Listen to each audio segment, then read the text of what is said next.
siya.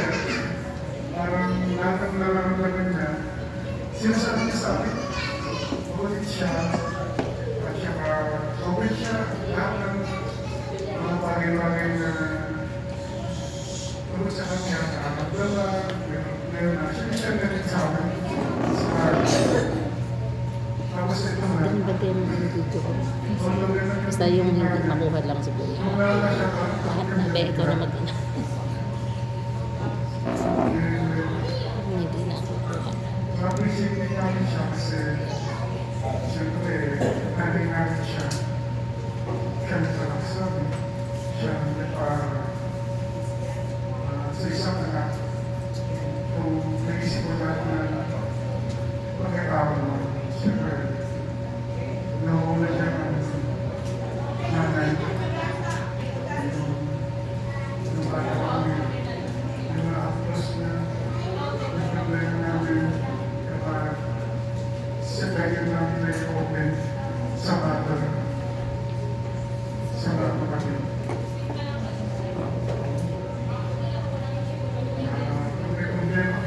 Buhay namin, actually ngayon, kaya kami nagsingap yan, kasi hindi pa ako payak na nagtabaho sa amin yung father namin.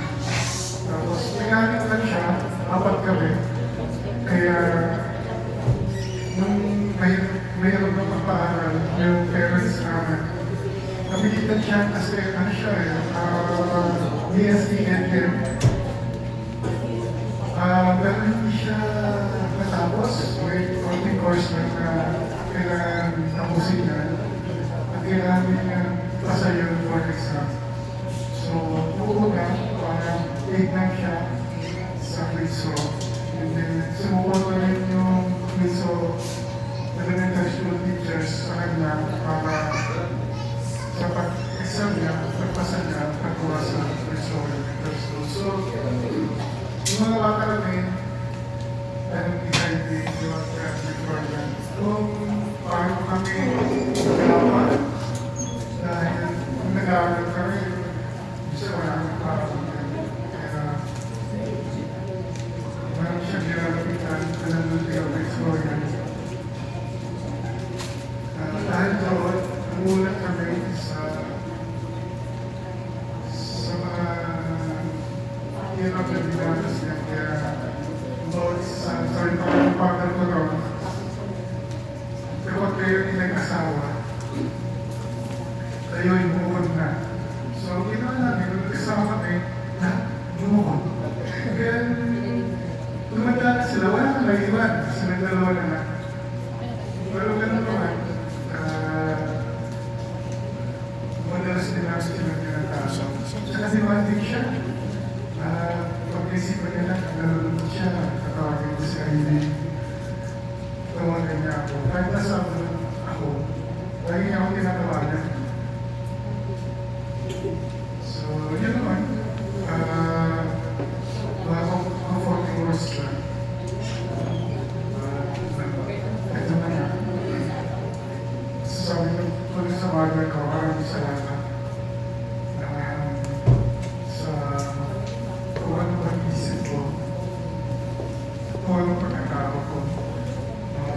Masaya ko rin ako sa'yo kasi kasama mo na si Daddy. Matapos na rin ang hirap ko. Alam ko, matagal ka nahihirapan sa karamdaman ko. Kaya namin, okay na.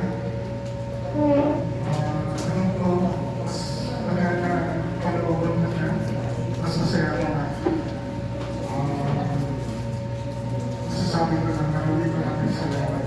Kung hindi dahil sa'yo, kung hindi dahil kita, wala ako. Wala yung mga ako. So, lahat ng araw na bigay mo sa akin, gagawin ko rin sa anak ko. Saka yung mga attitudes ba mo yung learnings ko.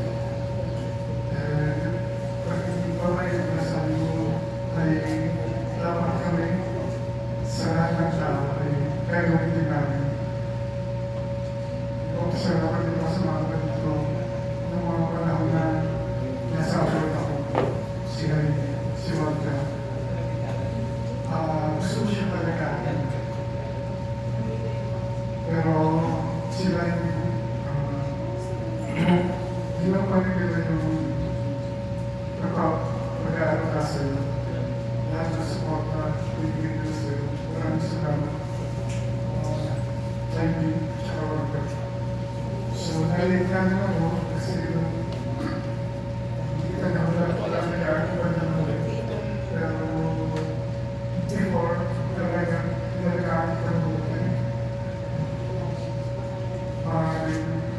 hindi ngayon, pero alam ko na ginawa ko ang lahat ng para sa'yo.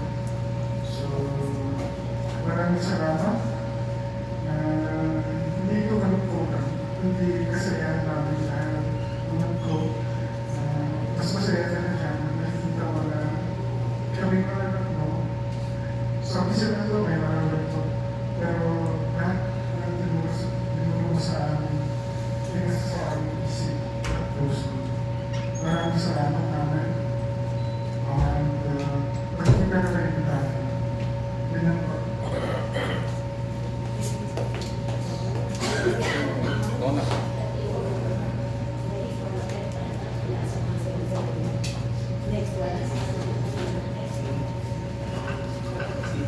Ay, next po sa si nagtataas Congressman, si Mayor Bama. Si Ate Heidi, ay ang pangalawang anak ni Daniel na kasama niya sa tiga asawa. Very generous.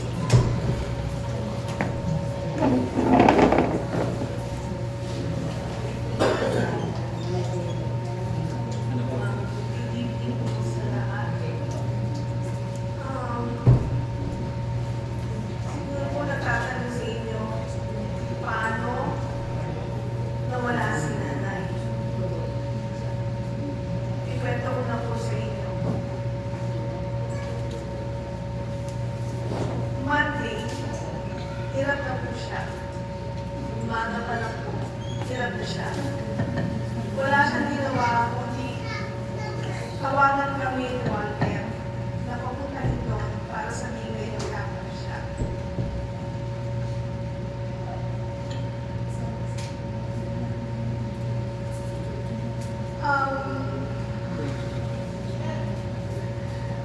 Nakapunta po ako sa Alamani Oras, 1:30, kasi pupuyat din ako dahil kapapatay din po ng mother-in-law ko. So, nagpapahinga kami kasi January 3, nililipin ang biyanan ko.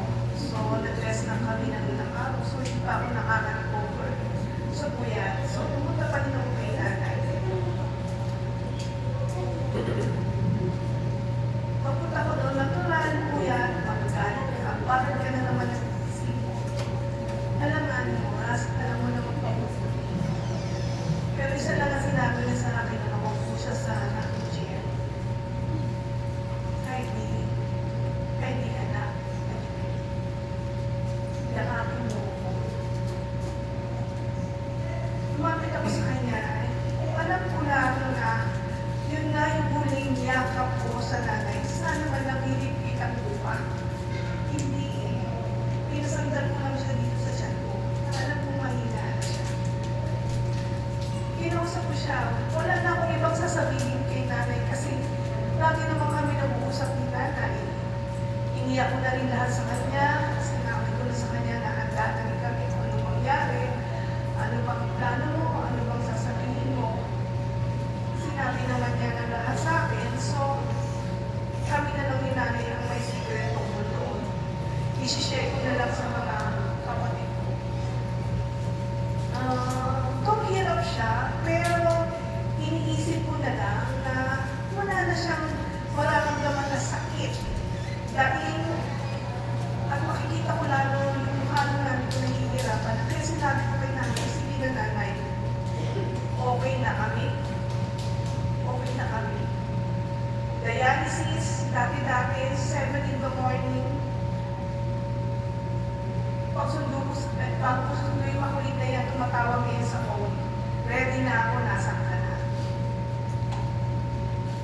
Ready na siya na 7:30, at dumarating ako 8. Ako pa rin kami sa dialysis. Pero dito ko rin, sundo ko sa kanya. 8 o'clock, nahiga pa siya. Hindi pa siya nakabihis. Kaya sabi ko, yan, puyat ka ng puyat. Tanghali ka na tuloy na gising. Yung pala, hindi siya natulog ng magdamag naman. Kasi naghihintay siya sa amin.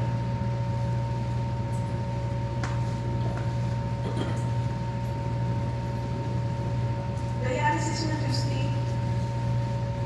Sabi ko, sa itsura ng nanay ko,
siya na naghihirap.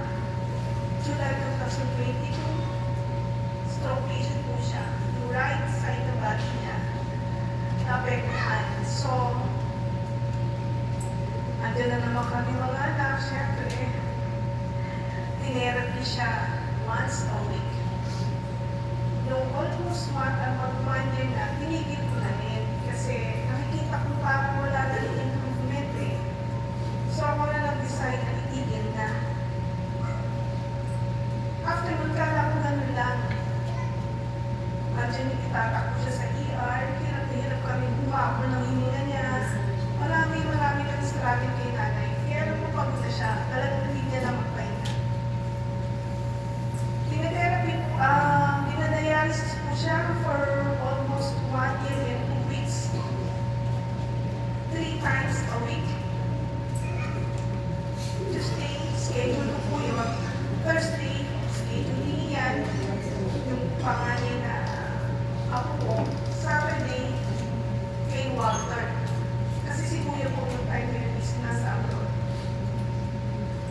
Actually, ako po kami magkakapatid. Kaya rin po yung puso namin. Kasi nung bansa. Kaya kami po mga nandito, ang gumagawa ng tulungin para lalaan ang nanay. Kasi kami yung nandito eh. Trabaho naman ang malaga po yun. Sakripisyo po talaga ng mga anak yun. Though mahirap, kinaya namin nanay. Katawan, pinansyal, sabihin na natin, sobrang sakit ng show. Di ba po ang nanay?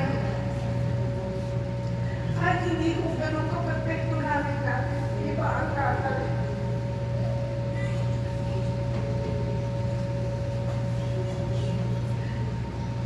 Tapos na. Tapos ang paghihirap ng nanay, okay na kami. Kaya nanay, salamat. Salamat sa pagiging mabuting tao. Sa tinulong mong asal sa amin sa ibang tao. Nakikipagkapwatan mo. Salamat nanay. Hindi man tayo ganun kayaman. Pero mayaman tayo sa pamamahal. Hindi man po kami perfectong pamilya. Meron din po kami mga problema. Pero okay lang po yun. Kasi sa huling sandali, nagawa namin yung pagpuli namin sa nanay namin. Yun lang po. At saka maraming salamat po sa time nyo. Ba't ako? Si Walter.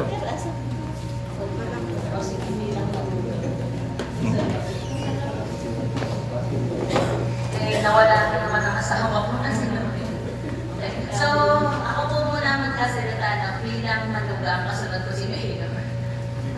So, sa akin naman po, lakas ang boses ko ng para mahina. Di ba po, sa tingin natin, yung mga babae po dito na ang kontrabida lagi ang biyenan. Tama? Sa umpisa lang. Kasi, nandun yung selos eh. Nagsiselos sa atin yung biyenan natin kasi mahal na mahal nila yung anak nila ng lalaki. Pero, kapag nahuli nyo ang loob ng biyenan nyo, mas mamahalin nila kayo na higit pa or kapantay pa sa anak nila. Si nanay, alam ko nung umpisa nagsiselos siya, si Mahal naman niya si Walter. Tapos, noong una, syempre hindi ko rin siya maintindihan. Pero yun, habang tumatagal, sabi ko, kaya hindi ko siya maintindihan kasi di ba, syempre una, hindi natin sila kadugo. Pero yung pagmamahal na yung gusto lang nila para sa atin ay yung best, nakatulad din ng tunay nating nanay. So, ang mag-share ko lang po kay nanay, nung buhay pa siya, lahat ng patay sa Queensrow, pinupuntahan niya. Kasi gano'n din ako, para akong barangay captain. Sabi ko, Nay, bakit lahat pinupuntahan mo? Sabi niya, kasi kanin, gusto ko pag namatay ako. Naiyak na ko, maraming pupunta. Natupad yun. So, ilang araw na nakaburos din ni nanay. Ang daming taong pumunta. Nagulat ako, kasi kala ko naubos na sila eh. Yung mga kaedad niya, di ba, konti na lang, quote-unquote na nga si nanay, naka 8 years old siya. Kaya nanay, huwag tayo doon. Maraming umatend ngayon. tama yung sinabi mo, pag pinuntahan mo lahat. Tsaka si Mayor pumunta kay nanay. Kasi siguro, tuwa-tuwa yung ngayon ko nandito siya. Kasi ang unang bisita namin kanina, si Mayor dumaan dito. Kaya, kung susunod na Mayor na magsasalita mamaya. Okay, thank you, nanay. Alam mong mahihain si Walter, hindi kayo magsalita. Salamat sa pagmamahal mo sa amin. At lalong-lalo na sa mga apo mo na kahit wala kang ng pera, ibibigay niya pa sa mga apo niya. Nung Pasko, di ba?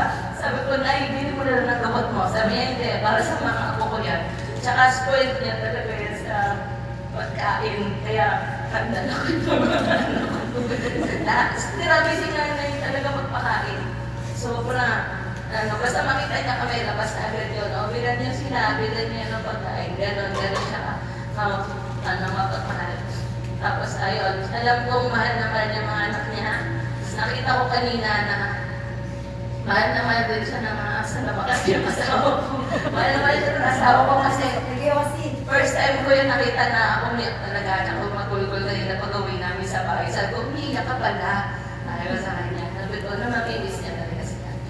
Okay, so ang susunod ko sa akin ay ang susunod na video. Kuya Jerry. At ang favorite manugang ni nanay.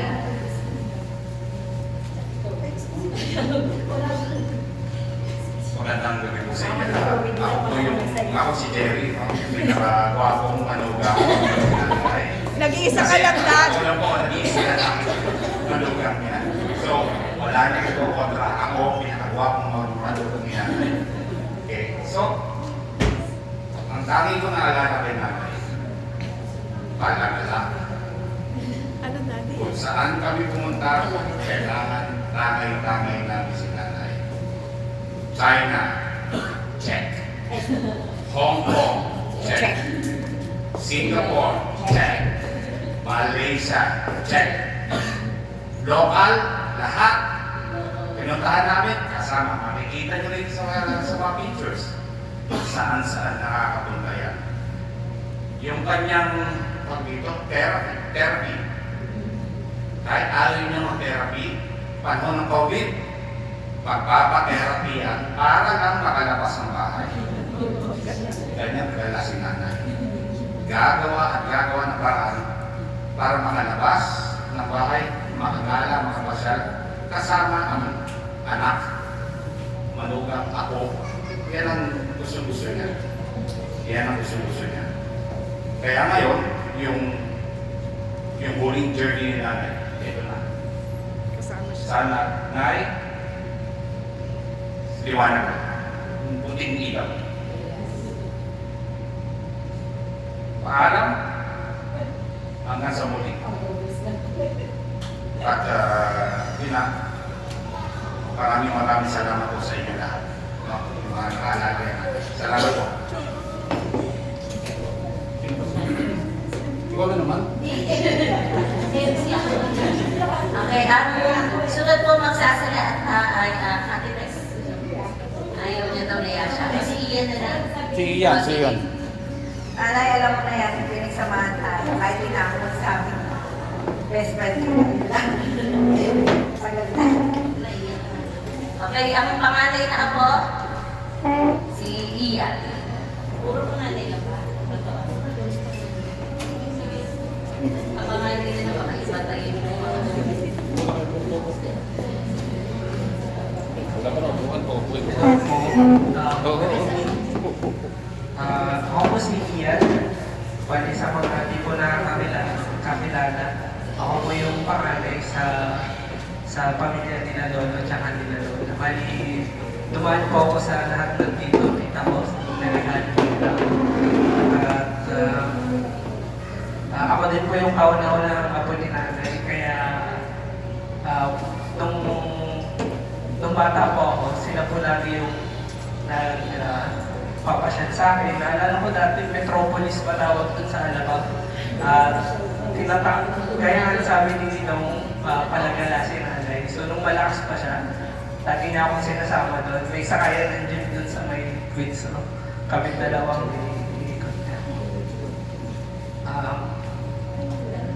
ayun, so, nung bata ako, alagang-alaga niya kami. So, gaya ng lahat ng mga lolo't lola, mahal na mahal nila yung mga apo nila. In fact, parang mas mahal na nga kami kaysa dun sa mga anak nila. Iba yung pagmamahal ng lola talaga. Kaya nga sabi ni Tita Kain, kahit wala na si nanay, binibigay niya pa rin sa mga apo na. So, nung tumanda si lola, ayun, nagkasakit na siya. So, unang mga tumulong, syempre yung mga anak niya. Pero dumating na rin sa point na, syempre yung mga nanay-tatay namin, may edad na rin, may mga sakit na rin. So, dumating na sa point na kami mga apo, tumutulong na rin. So, ayun na. Dati, kami yung inalagaan, ngayon kami naman yung tumulong mag-alaga kay nanay. So, it's a privilege na nakapag-give back kami kahit paano. Bago umalis si nanay, naging parte kami ng journey niya sa paglaban. Sa isang mahirap na laban, pero kinaya namin kasi sama-sama po kami. So, salamat po.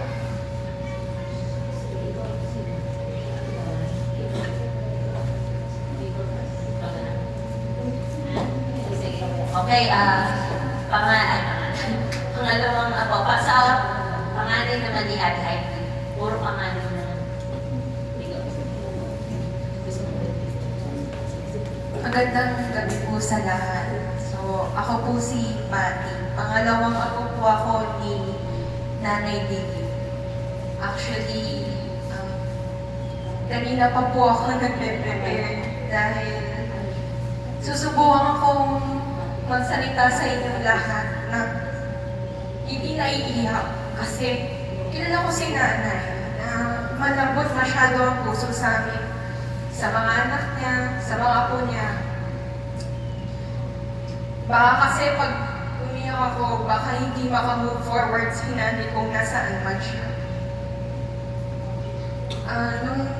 Ang memory ko kay nanay ever since, siya yung very present na lola. Kahit busy siya sa pagiging public school teacher noon, pag umuwi na siya sa hapon at kami ng kapatid ko kasama ng mama ko sa shop, minsan hinahaian pa niya kami ng hapunan kahit sakto lang sa kanila ni Lolo Daddy yung pagkain.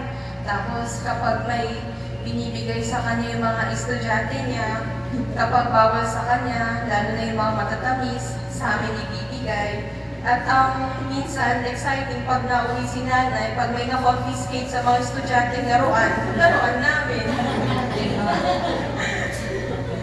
Tsaka, maliban doon, pagka may sakit kami ng kapatid ko, kapag hindi na magkandao-gaga si mama, si nanay, lagi yan pupunta. Kahit walang abiso si mama. Iba yung putok ni nanay. Pag nagkakasakit si mama, pag nagkakasakit kami, it's either ang gagawin ni nanay. Pag si Lolo Daddy nakapagkatay ng native na manok, si nanay yung maghahain ng tinola. O kaya lugaw, o riscaldo, o kaya Mickey. Ibigbitin sa bahay para makahigop kami ng may sabaw pag masama yung pakiramdam. O kaya naman, magtatawag ng manghihilot kasi si nanay kasi malaki yung paniniwala niya sa alternative medicine Pero I think it's because baka other way to relieve ng masama yung pakiramdam, ganyan. Tsaka, maliban doon, birthday, graduation, kahit anong events namin mga apo, kahit ang daming naging apo ni nanay, lahat yun natindan niya sa amin. Pero growing up, wala namang ibang bilin sa akin si nanay pag nag-usap kami, kundi alalayan si mama. Lalo na kasi alam ni nanay na ang daddy ko wala.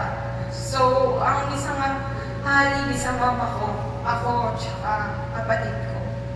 Kaya nung time na nangihina na si nanay, tapos ako nag-aaral na ng college na as medtech.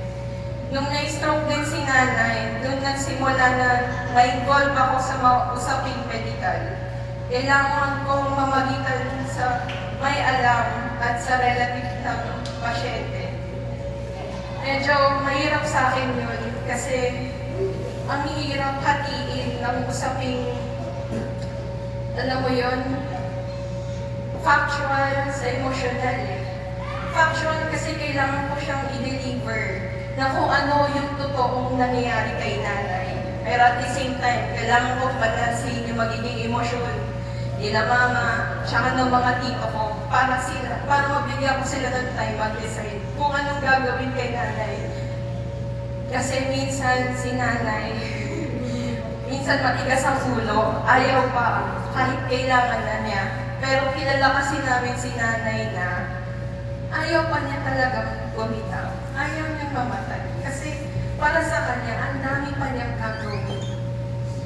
Ganun ko kakilala si nanay. Tapos, nung naka-graduate na ako, nagtatrabaho, dumating sa time na alam ko, pag nakikita ko na yung mga laboratory result ni nanay, lagi kong inaabisuhan ng nanay ko na, Mama, maghanda na tayo para sa dialysis. Hindi na to biro. Pero kasi si nanay, tulad ng sabi ng mami ko, hindi denial pa magpa-dialysis. Sinasabihan na ng doktor, magpakabit na ng fistula, ayaw talaga. Dumating sa point na noong time na masama na rin yung kutob ko, nung nawala si Lolo Daddy, nung time na nag-resign ako sa SAMC, sabi ko, parang meron pa akong dapat gawin. Malaki siya. Malaki. Ewan ko, contribution. Na kailangan kong alalayan si mama dahil di pa siya nahirap kasi pagsabayin yung grieving stage kay Lolo Daddy at saka kailangan mag-move forward agad para suportahan si nanay sa kung anong kailangan. Kasi si nanay pa yung living parent. So, nung December last year, tumawag na sila Tita Kyle at Tito Wating na hindi na talaga okay si nanay. Nasubukan namin ni Mama at Kiko na parang ginawa namin 30 minutes ride from Amadeo to Las Piñas para malaman yung kondisyon ni nanay. Kaso nung time na yun, yun yung kinakatakutan ni nanay. Kailangan na niyang may emergency catheter. Yung proseso po na yun, brutal. Hindi po ako nagbibiro.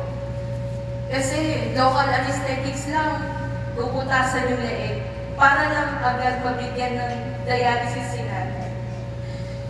Yung mga nurse sa hospital, mga doktor, naghahanap ng anak na pwedeng sumama kay nanay. Si nanay kasi, alam na natin na gusto niya, may will siyang mabuhay, pero at the same time, madali din kasi si nanay parating. Pero syempre, naiintindihan ko yung side nila mama at ng mga tito ko na mahirap makita ang sarili nanay na nahihirapan. Mahirap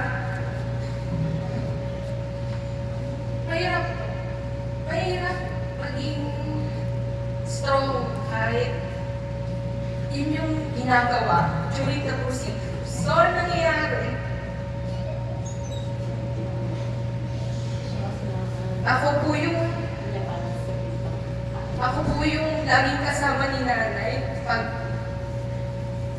mahihirapan siya. Naalala ko sa ER, kailangan ko manimbang kung paano ko kausapin ng pasyente o paano ko kakausapin ng lola ko. Sabi ko sa lola ko, Nanay, nandito lang ako. Kailangan natin itong gawin kasi sabi mo gusto mo pang mabuhay. Sabi ko sa kanya, hawakan mo na lang yung kamay ko. Pag masakit, hipitan. Nung natakluban si nanay nung kumot during the procedure. Alam ko naiiyak si nanay ko. Pero wala akong choice eh. Nandun ako eh. Kailangan kong ramdam ko kung paano kinapit ni nanay yung kamay niya sa akin tuwing nahihirapan siya. Tapos, halos isang taon din na ako yung kasama ni Mama o ni Tito Wating sa dialysis ni nanay. Kahit gabi, babaybayin namin, baka to Las Piñas. Well, di ko naman na iniisip yung hirap na tinatahak namin. Kasi sabi ko kay nanay lagi, na, Nanay, gagawin ko to hanggat buhay ka pa. Kasi ayaw kong magkaroon ng regret pag wala ka na. Every time na imamaneho ko si nanay, makikinig kami sa mga ikakwento niya, mga inain niya, pero yung pinakamasakit ko na biling. Kasi parang, ewan ko, ang hirap na alam kong saan patungo si nanay, pero parang hindi kami prepared kung kailan. Ang hirap siya. Hindi biro.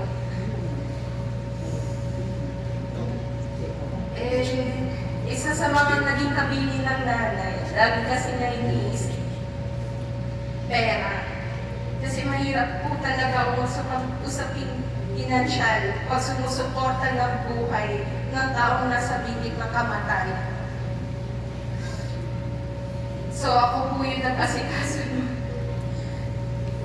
death and funeral claim ng lola ko sa SSS para pantapal sa lola ko. Sobrang hirap pong maglakad, pero para kay nanay, kaya kailangan niya. At dahil masyado pong busy ang lahat, para kay nanay, subo ako sa mga naglakad.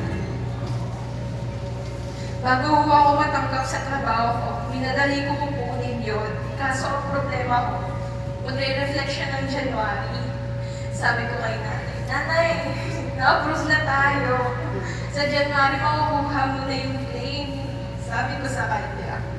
Pero, laging sinasabi sa akin ni nanay na, anak, parang di ko na maaabutan. Sabi ko, hindi, kaya mo yan.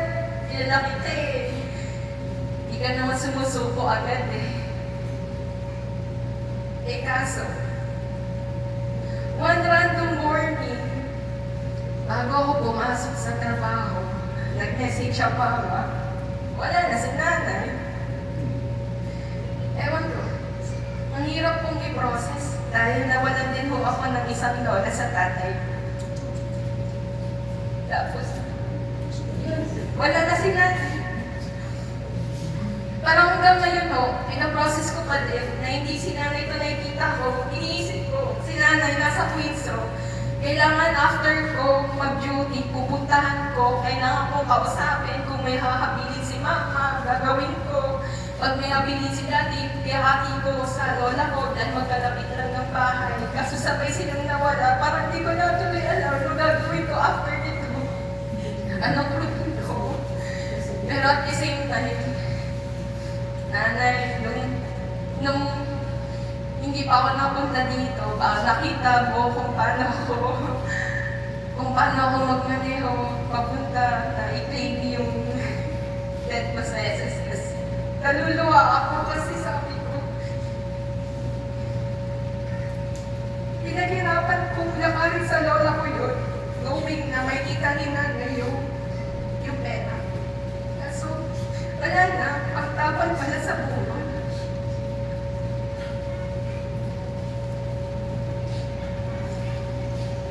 Kaya, ayun, masakit po. Ang hirap po kasi, ba't talaga ng araw-araw ko si nanay. Hindi ko alam, lalo na sa mama ko kung paano kami mag-a-adjust. Parang di na po ako makakapunta ng Queensro dahil di ko naaalala ang parehas. Alam ko nanay, sa isip ko, kaya mo pang mawala. Pero alam naman namin lahat na yung katawan mo na mismo yung bumigay.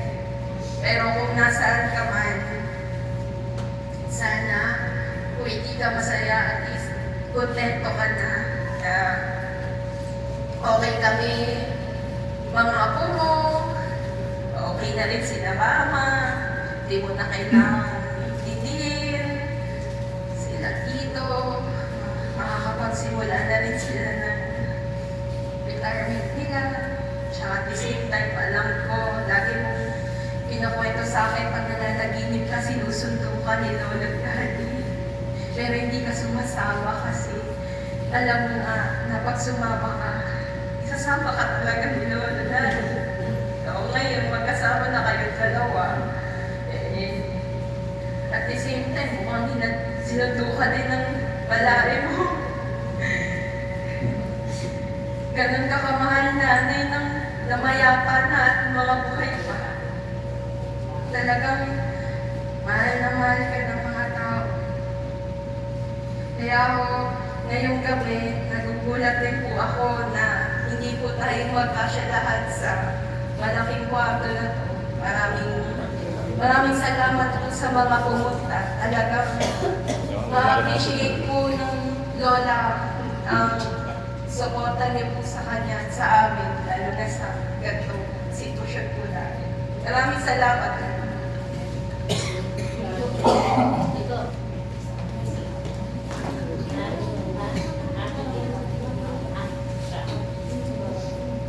Okay, few words from Kiko naman, ang pangalawang anak niya, Heidi. Tapos ang next sa'yo, si Kisha last na. Kasi yung dalawa hindi kaya. Kaya yan. Kaya, sa Rocky. Wala na, ipatayin. Ang huli si Walter, di ba? Oo. Oo, nangantayin nyo. Hello po. Ako po si Igo. Ate ko si Igo. So, halos kasabi naman na po lahat about kay nanay. Magdadalhin po ako ng sarili yung memories at experiences kita. Totoo po yun na si nanay ay sobrang generous at saka mamahal sa mga apo. Lahat ng pag-nandamling po kami sa kanya, lahat binibigay niya kahit na yung nagawa na. Hindi niya pinapafeel sa amin na mahirap ang buhay. Pinapafeel sa amin na kapag pumasok kami doon sa bahay doon sa Quezon, papasok kung kailangan masaya. Hinahalinan kami ng pagkain kahit kakunti, na-appreciate kami. Tsaka napansin ko rin na pag bumibisita kami na walang notice or parang hindi niya alam, nagugulat siya pero lagi siya masaya kami na kami. Lalo pag kumpleto kami. Patanda ko nung mali pa po ako, sobrang makulit at pasaway po ako na bata. Lagi po akong nasa makipapa sa shop. Nagkatrabaho si mama doon. Lagi po ako naiiwan doon sa loob ng bahay, kasama si nanay. Sobrang kulit ko doon, pero never ko na-experience kay Lola na tinutuyan ko na pinabuyan ko na, wait po, yung makulit doon. Kaya, ayun,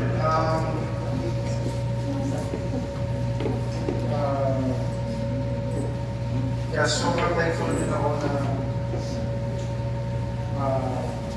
noon kaming Lola ko niya. Sobrang, sabi nga na yung isang mas mahal niya yung mga apo niya isa sa mga totoo yun na kapag pinapagalitan kami ni mama, daddy, maling pinagkatanong kami kahit magkagaling ko. Yun, so, isa rin po ko sa mga kasama palagi ni nanay, ni mama, sa journey niya. Witness ko rin po sobrang hirap ng pinagdaanan ni nanay. Nakikita ko na hirap po talaga siya. Pero pilit niya kinakaya kasi gusto niya talagang mabuhay. Gusto niyang may enjoy pa ang buhay, kaso yun nga, hindi ginaya. Pero, ako po kasi lagi kasama ni Mama pag dinadala si nanay sa dialysis. Noong una, medyo kinakaya, kahit pagod. Pero nung meron isang beses, lumabas si Mama sa sasakyan sa nanay yung kami dalawang sa sasakyan. Gulat ako. Nawakan ako sa balikan. Humingi siya ng sorry. Nagpapasalamat dahil naabala na daw kami mga apo.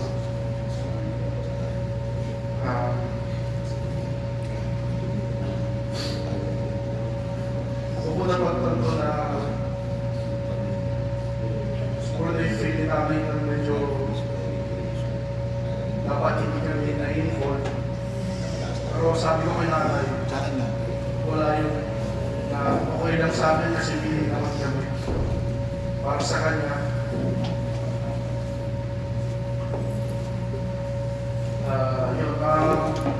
Actually, dapat ako po yung kasama ni nanay nung pinakahuling dialysis niya nung maabot na siya na hininga. Pero for some reason, wala ko kasi sumakit yung pako. Hindi naman po ako natakilog or whatsoever. Pero maybe it's a sign na hindi talaga ako pinasama dahil alam siguro niya na pag nandun ako sa mga kulisan na din namin, masasaktan ako. Alam kong gagawin ko lahat para mapapapunta niya, mabuhay ko siya ulit. Pero yun nga, maraming pasensya na hindi ako nakasama sa huling dialysis mo. Pero hindi ko malilimutan yun, yung kahit huling dialysis, makikinig lang ako sa mga kwentuhan ng Mama. May araw na masaya, may araw na umiyak, may araw na nagagalit. Pero sa akin, ang dami ko natutulog na aral sa mga usap na yun. Kaya, in-enjoy ko rin din yung presence mo doon. Na kahit pagod kami, lagi kami galing ng Mateo, dahil kumawag kami dito sa Bacoor, parang nawawala yung ako ko. Pag isa nakikita ko, si nanay tumatawa, nakikipagbiruan. Yun lang. Alam ko naman po na si nanay makakapagpahinga na. Na-witness ko po talaga kung ano yung pinagdaanan niya. Kaya para sa akin itong pag-isa ni nanay, okay na rin. At makakasama niya na si Lolo Daddy. Ano kung matagal na siya sinusunod ni Lolo Daddy ngayon. So, sa mga pumunta po, salamat.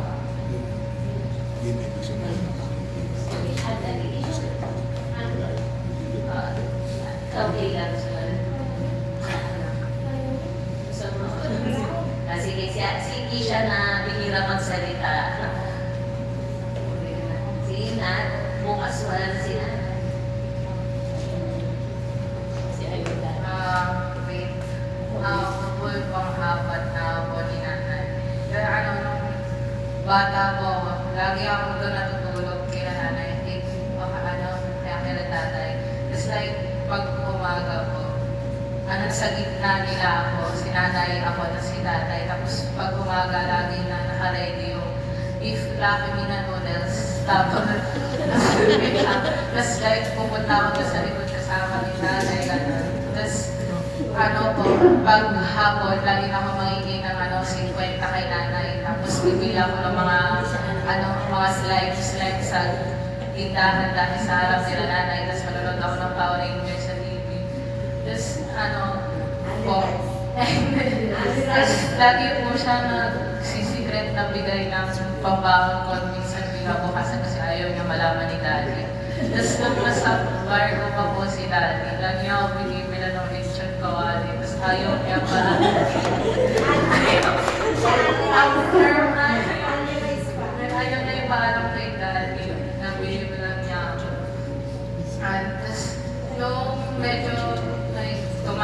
na po ako, di na po masyado nakakatulog kasi busy na po sa school. Tapos di ko din po siya, syempre masasama sa dialysis kasi di rin ako marunong mag-drive. Tsaka po may pasok din kinabukasan.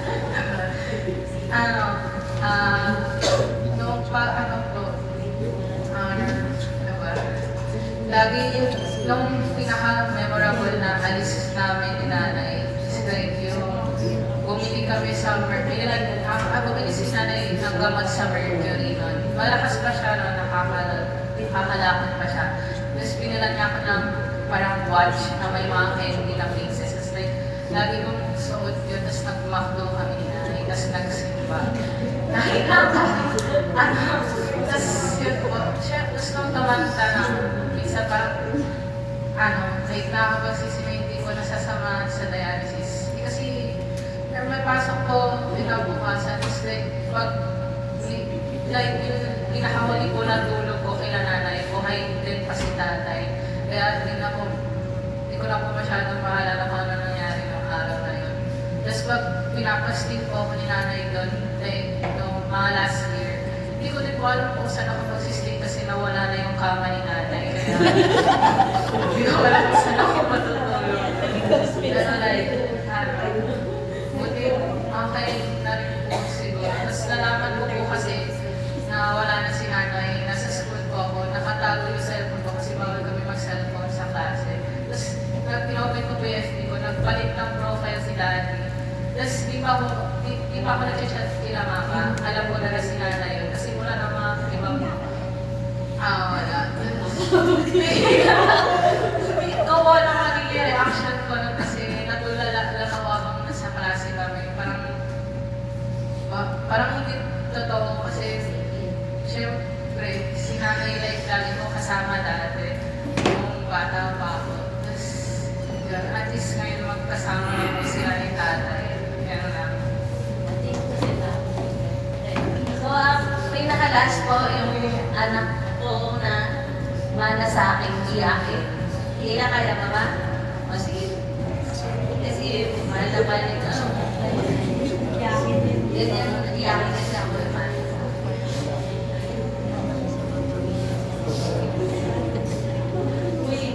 Sige, matabi ako sa mga.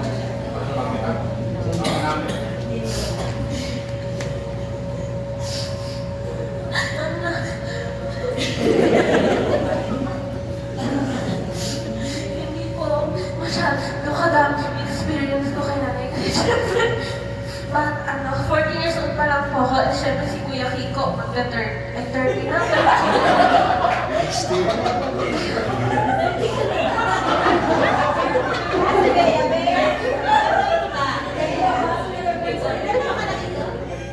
Hindi! Kuya Kiko ba? Kuya yan!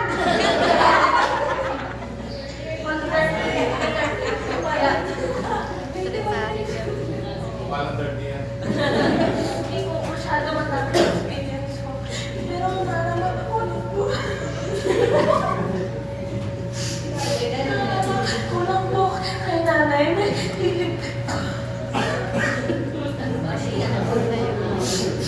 Mahilig po siya sa Skyface. Kasi pag ano sa ino po, palagi niya po ako ino-off.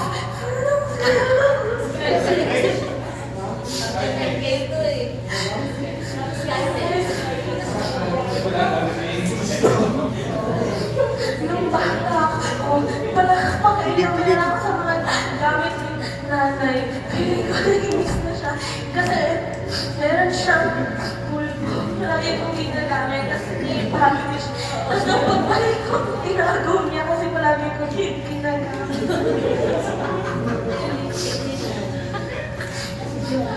Madaming baby colors ang ginalaw dati.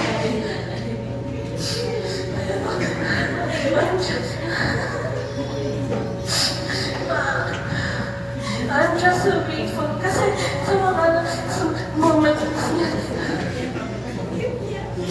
Nabantayan ko sa nanay. Tulog pa ako, no? Tapos naalala ko, maiihi na siya. Tapos si daddy may trabaho. Kaya sabi ko, nanay ako nang bubukas at sa'yo, sabi niya, wag di mo kaya na, anak. Ano, binubuhay ko siya, binibigyan na niya yung sarili niya. Ganun siya. Sabi ni Daddy, ano ba yan, arte mo naman, sige lang yan.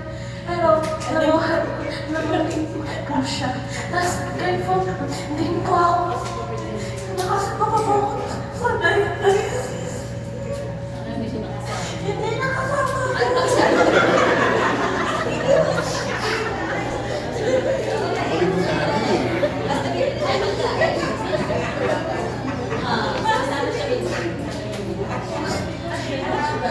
Pag-uwi ko, nilipin niya ako ng fries.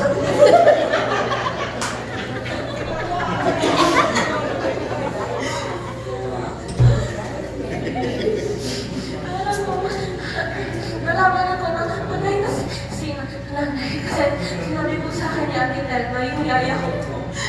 Literally, nakagising ko lang po. Sinabi niya, patay na si nanay. Kaya sabi ko, nakaganon lang ako. Pero hindi pa siya masyado nag-sinking. Hindi ako umiyak. Nag-Roblox pa ako. Kumain pa ako. Sabi ko, buti ako naiyak. Tapos, nung nakita ko yung post, hindi ako na ako ng sobra. Pero, sabihin na,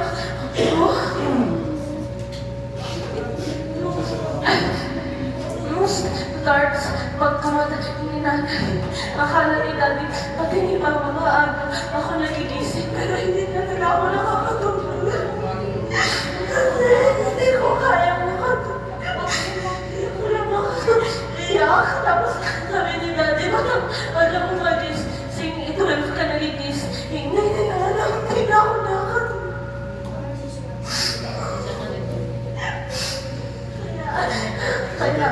Water. Tinatawag na ako na mamakasip na palagi ako natutulog dito. Pero hindi kasi ako makatulog. Water. Tapos, ito na. Pag sinasabi ako, pag sinasabihan ako ng mga kaibigan ko, ano yung biggest fear ko? Sinasabi ko, death. Pero may na-realize ako kay nanay. Ako, takot mamatay kasi alam ko makikita ko lang.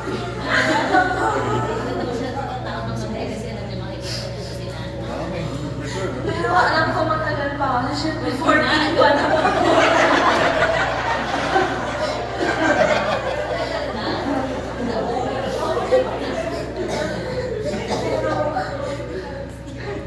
Ngayon na alam ko na pagpatay na ako, makakasama ko ito. Sinabi ito kasi tatay. Hindi na ako takot. Water muna. Tapos sinabi ni Mama kita, hindi ni Daddy ay pa daw mamatay ni nanay. Pero may nanay ako. Feeling ko, syempre, hindi na po kayo na yan.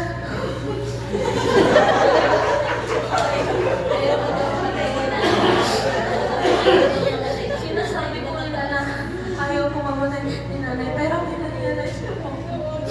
Hindi na po talaga kinaya ng katawan ni nanay. Tsaka kaya sinundo na bullshit namin kasi alam niya na ayaw niya na Tagalog na suffer.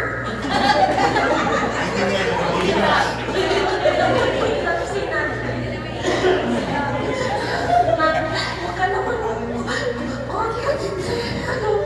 tatay, hindi mo na kaya. Kung guilty kayo na hindi niya siya sa last moments, masasabi ko lang, hindi niyo kasalanan. Kasi sabi nung hindi natin alam kung kailan tayo mamamatay, kung kailan mamamatay yung mga minamahal natin.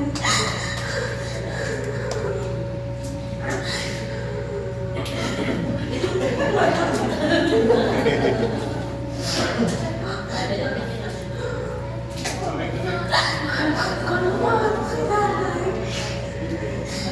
Sobrang buong niya. Kasi akala niya mas mauna pa siya kay tatay. Kasi siyempre ang pangit. Pero kinaya niya pa rin.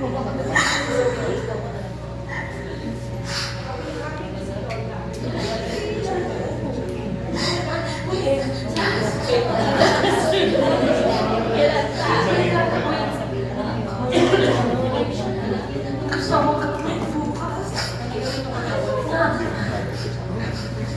Fine. Nag-kiss ko kay nanay. Kasi pag-kiss ko siya, sabi niya mabakot daw. Paano siya? Pag-kiss ko siya, paano? Umiiyak siya. Umiiyak siya. Baka magtanda daw natin. Nakalimutan daw natin siya. Yung totoo. Kaya bukas.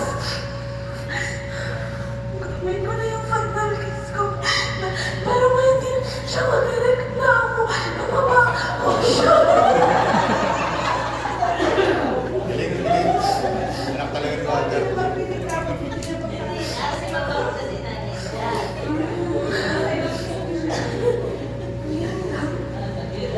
Okay. Oh, totoo yun yung sinabi ni Kayla. Dahil talagang magulo kasi ang dalawa. Pag tumarating yan sila nun, ang sinasabi nila ni nanay, ay Panginoon ko, nandito na naman sila. Kasi lahat ng makeup niya, nawawasak talaga. Ginabi ng drawing nila. Okay, meron pa? Magsita? Wala na. Wala na. Si Cara na 1 oras na umiiyak. Si Kayla 24 hours na umiiyak. Bea, gusto mo ba? Malas na Sandy. So, best friend ni nanay, alam mo yan. Sige na, last na.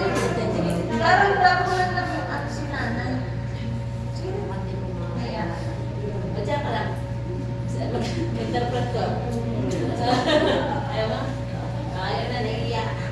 Okay, so, in behalf po, ng Home Orsino family, napapasalamat po kami sa lahat ng pumunta at iramay sa mula January 6 hanggang bukas. Sasama ba kayo? Hindi ba sasama? Makikipag-ibig. Sasama. Diba? Okay. Tapos, ako yan. Sabihin. Ayaw eh. Maraming salamat po ulit sa lahat. Salamat sa pagtupad ng wish ni nanay. Namatay siya. Maraming nakikipag-ibig. Nagbunga talaga na yung pagpunta namin sa lahat ng patay. Di ba? May general, may mayor, may gobernador, general manager ng Fuji, Asia, dito, at si Senator Bato. Okay, thank you po. Nakakain na ba lahat? Ha? Sige, nagpapatawa lang ako kami. O, sinakain na ako. Okay, sige, Bea, kumanta ka na. Pwede na po. Sorry po, kasi si Father, naitagit ko na din na madaming Pinoy. Oo, ay na kaya ka. Ay na kaya kuya tayo. Kasi, pwede na, yung mga hindi pa po nakakain.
Masakit ko to. Hindi ko lang. Ay, sorry.